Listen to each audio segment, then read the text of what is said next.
I've been through the difficult, overwhelming, and uncomfortable on my journey towards healing from high functioning anxiety and developing my calm, balanced, and confident curriculum to help others do the same.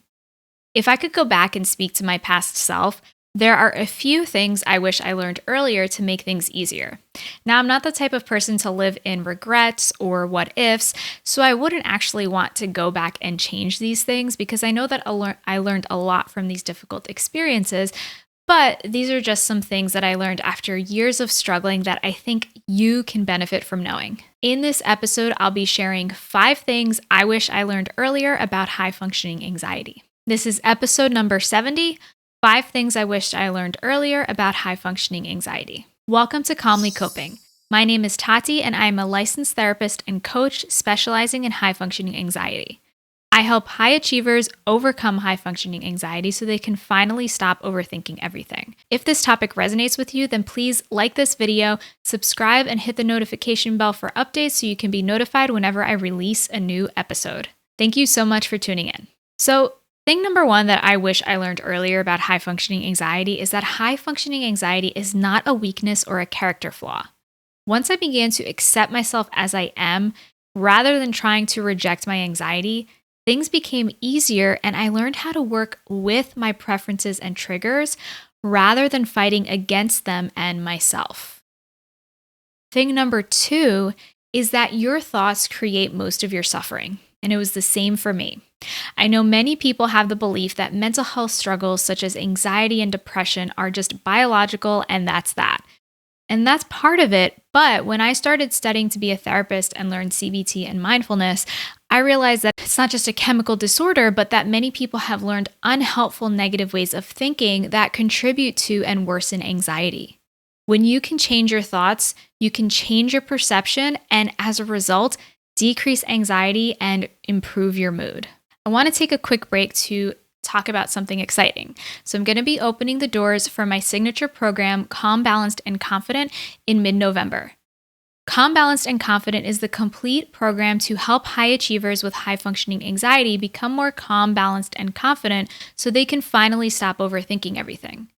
If you're interested in learning more and getting on the wait list so that you can be the first to hear when doors open, then go to calmlycoping.com/waitlist. So now, thing number 3 that I wish I learned about high-functioning anxiety was that it's okay to say no to your impulses and urges to stay busy.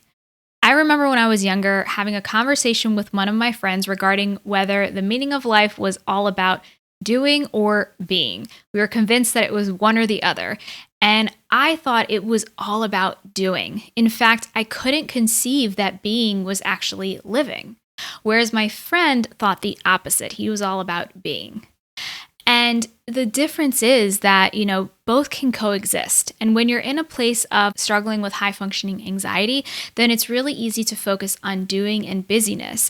But I've learned that it's important to challenge these perceptions and beliefs and to challenge this expectation, to allow yourself to have a balance between doing and staying busy, as well as being and allowing yourself to be present, enjoy the moment, and to rest. You are worthy as you are without constantly doing and staying busy. Thing number 3 that I wish I learned earlier about high-functioning anxiety is that self-compassion is much more helpful than self-criticism. I used to be my own worst critic, and I still can be sometimes, but I've learned how to integrate more self-compassion into my self-talk. And this is just the act of being kind to yourself and speaking to yourself as you would to a friend. I think that many of us are taught that we can motivate ourselves through punishment and criticism and tough love, when in reality, this just brings up a lot of insecurities and fears and can bring up a lot of pressure and anxiety, whereas self-compassion allows you to respect your needs and still maximize your potential because you're listening to yourself and encouraging yourself and being positive rather than constantly beating yourself up.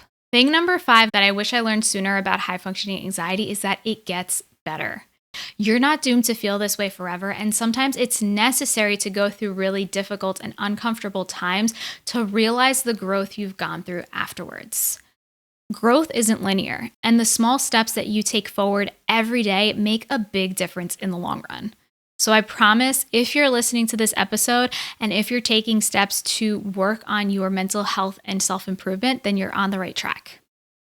Your action tip for this episode is to choose the one point that resonated most with you and reflect upon it. Grab your journal, write it down, and identify how you can take one step in the direction of taking care of yourself. And if you're watching on YouTube, then leave me a comment below and let me know what you wish you learned earlier about high-functioning anxiety.